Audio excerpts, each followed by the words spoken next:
Daylight, my MVVs, welcome.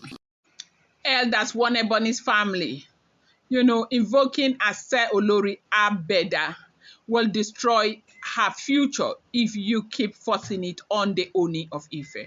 Because they said in Ile-Ife, if you force Àṣẹ on the king can decide that the Àṣẹ should stand, but the child or the person involved will be, very, very far away from him. If they force Àṣẹ on the king because they come from a very influential family, if Kabiyesi was that kind of king, Kabiyesi would have said, okay, I accept the Àṣẹ, I will give boundaries. For 4 years, she should not come close to me. And you know what that means? If Kabiyesi says he should not get married for 4 years, she will not get married. She will just be there. Getting, the whole situation even more complicated is what these people are trying to do. And they do not know. And it does seem as if they did not explain everything to Ebony. They only told her that there is a way out. They can invoke Àṣẹ against the Ooni of Ife. And Ooni of Ife will pause everything. Kabiyesi will not have any right whatsoever traditionally to go on with the immunity remover. They said Ebony sat in the corner of the palace courtyard, her face pale, her hands trembling.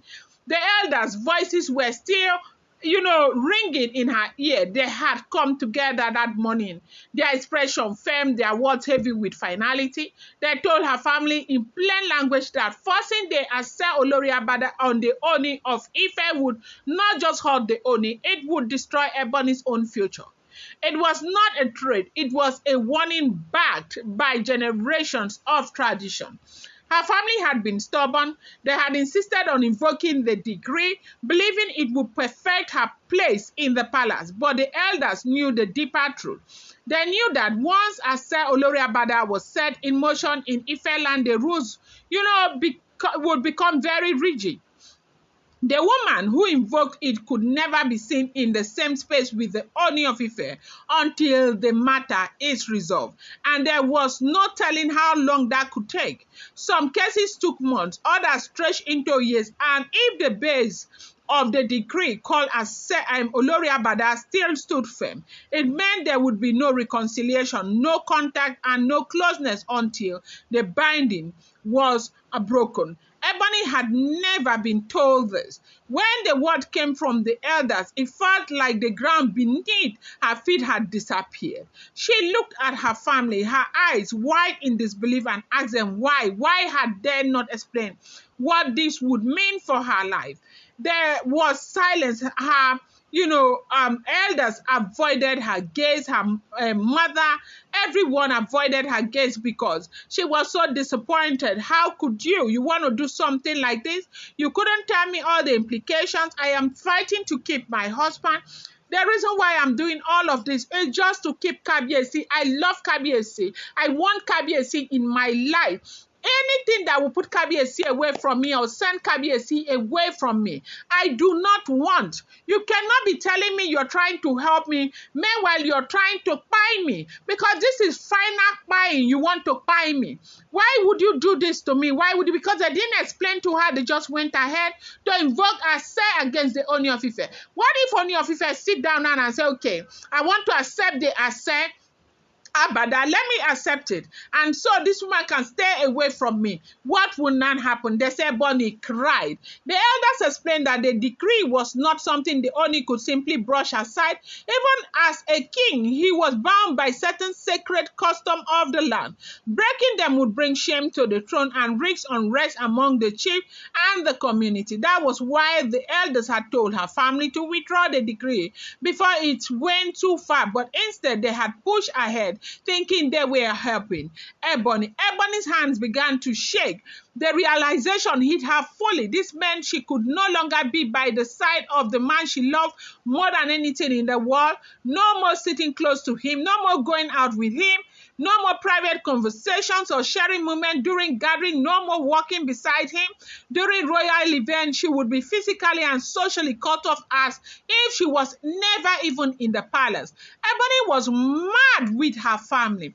Why didn't you tell me? But as God will have it, Kabiyesi said he wanted immunity of. Kabiyesi declined to Àṣẹ, refused that Àṣẹ. If Kabiyesi was as vindictive as they are, apparently he would have accepted Àṣẹ because that Àṣẹ would have been a better option for him. Welcome back to my channel. It's your girl Delaram. I bring you fresh and spicy gist from the source. Still on the royals. How are you guys doing? I appreciate you so much. I love you. Share adukbe my people. If you're yet to subscribe, kindly go ahead and hit that subscribe button, and do not forget to turn on the post notification bell, and do not forget to give this video a thumbs up. They said Ebony just could not believe how bad things are going right now. Her mind raced through all the recent events. She remembered the argument, the tension, the way her family had told her that they only needed to be taught a lesson for certain decisions he had made. She had trusted them. She thought they knew what they were doing. But now, listening to the elders' explanation, she realized they had set her up for isolation. She could no longer contain it. Ebony dropped to the floor, her knees hitting the ground with a dull thud.